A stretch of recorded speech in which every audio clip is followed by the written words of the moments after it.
it just feels so weird that SummerSlam is 2 nights now. I think it's not needed. I think one night would have been enough, but we have 2 nights, and the first night of that 2 night extravaganza has been done. The first match of this show was Iyo Sky versus Liv Morgan. Now, I did not have any expectations from this match. The reason is because Danhausen cursed Liv Morgan, and I was like, she's gonna lose, and all the fucking idiots are gonna be happy that Iyo Sky's the champion, even though she can't even speak English. That didn't happen though. Surprisingly, Liv Morgan won, which I think was the right choice. And the reason is just very simple, man.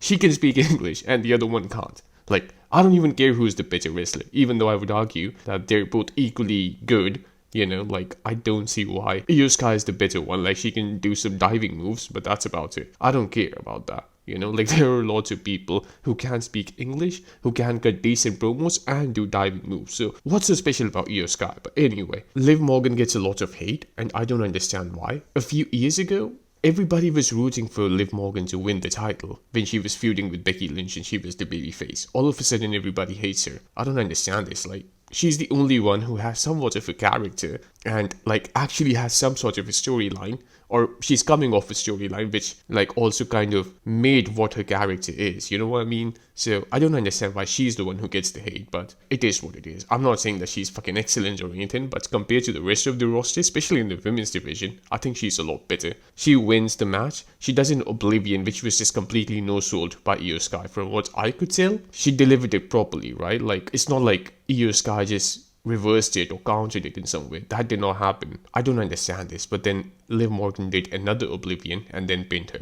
She also did a bunch of code breakers, which I didn't realize was in a moveset. But anyway, that happened, man. Liv Morgan wins, and I was a little surprised the Danhausen thing didn't work, you know, because, like, I was thinking that that's what's going to happen, and then the retards are going to laugh, or Danhausen's curse is real, or some bullshit like that. And that's, I think, the real reason why I'm happy that Liv Morgan won, because Danhausen's curse has been broken in some way. I'm hoping that this goes somewhere and we can, like, just resolve the storyline with concluding that Danhausen's curse was actually never real and this guy's just fucking retarded. And he's not even a vampire or something, man. He's just a fucking idiot who goes around wearing face paint. Next we have LA Knight, Solo Sikoa and Royce Keys versus the Bloodline. Now, Solo Sikoa did the yeet thing in this match, which I think was hilarious, man. I think this is what I mean by good comedy. Nobody acts like a fucking retard. Nobody makes jokes at their own expense. Either you make a joke at somebody else's expense or at nobody's expense. And this is exactly what we saw here, man. This is how comedy is supposed to be done. I'm not saying this was just, like, the greatest joke ever told or anything, but this is how it's supposed to be done. That's the idea, right? This is not retarded. That's what I mean. That's all I'm saying. LA Knight didn't got the pin, which was a bit surprising for me, considering how they treat LA Knight. And look, when this match was going on, I was thinking to myself that I feel excited to watch this, you know? Like, I don't feel like fucking switching the channel, which tells me that there is something that these guys have in them. I think they're all in the right roles right now, like all the baby faces. They belong there, you know what I mean? And the Bloodline as heels, they kind of belong there too, as the lackeys, of course. They're supposed to be the guys who the baby face is gonna beat and overcome before they fight Roman Reigns. I'm really thinking either Royce Keys or LA Knight, that's the next challenger for Roman Reigns, I feel like. Unless he fucking loses to Seth Rollins, which I highly doubt will happen. But if Roman Reigns retains, then I think either of these guys, or I don't know, maybe Solo Sikoa as well, but, like, that would be exciting. But, like, the other two guys, I think they are the ones who are gonna fight Roman Reigns for the title and most likely lose, if you're being honest, but fight him for the title nevertheless. Up next we have Nick Aldis versus Gunther. Now, I don't know a lot about Nick Aldis as a wrestler, you know, like, I've heard good stuff, but I haven't actually ever seen him before today. So I was a bit curious, I guess, but, like, when he walked outside the ring, he had a good physique. He did have a flappy gut as well, just like Gunther, but that's the new norm. Everybody has a flappy gut. Cody Rhodes also has a flappy gut, which is not acceptable in my opinion, but that's the new norm. Nobody cares. So Nick Aldis comes out.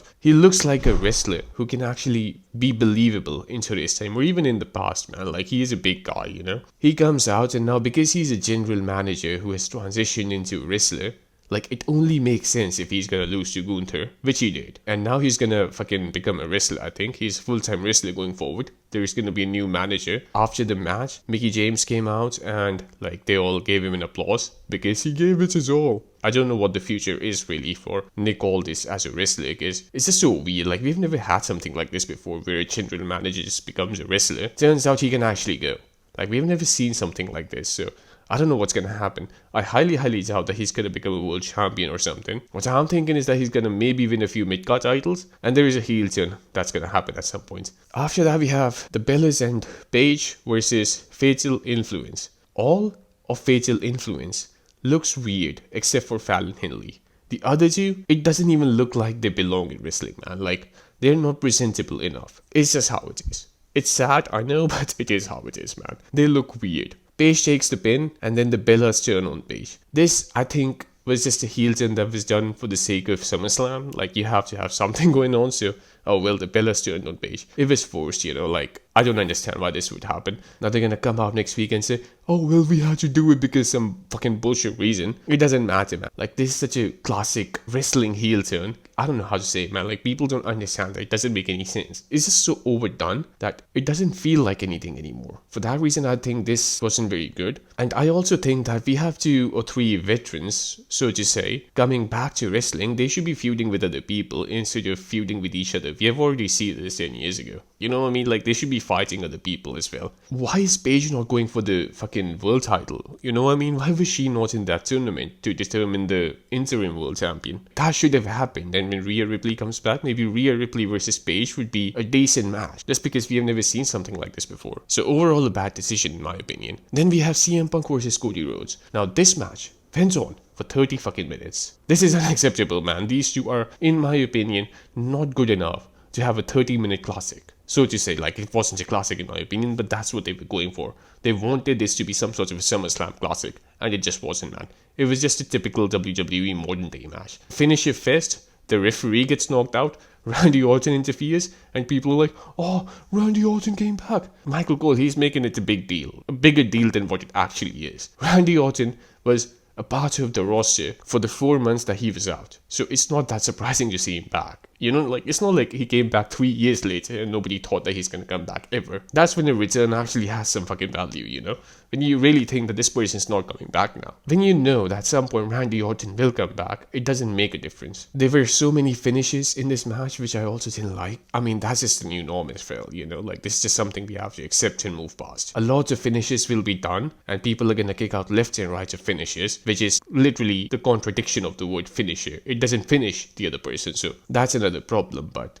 they want cheap pop, so what can we do? CM Punk wins, he's gonna go on, and I think the next person he's gonna face is Femi, so I think Punk's reign is gonna end very soon. If Femi loses, even if it's by interference, that's gonna be a fucking Ryback in the making, man. After that, we have Femi versus Brock Lesnar. Lesnar looks huge, man. He just looks huge. Nobody fucking looks like him. This match went on for like 10 minutes or something, which is the right length for a match of this nature, in my opinion. Matches don't need to be fucking 30 minutes long for no reason. There needs to be a reason. Like, there literally needs to be a reason that makes sense for a match to go for 30 minutes. It doesn't make any sense. You can't just fucking do a 30-minute long match and be like, oh, well, this is a classic. That's not how it works. But, like, eventually Femi wins. After the match, Lesnar comes back to the ring and he shakes Femi's hand and raises it. And I was really hoping that hopefully, this fucking guy, he doesn't sneak attack Femi again. We have seen this, man. Like, it's time to move on. And it was very unlikely, but you never know. I was a little worried about that. But something even worse happened.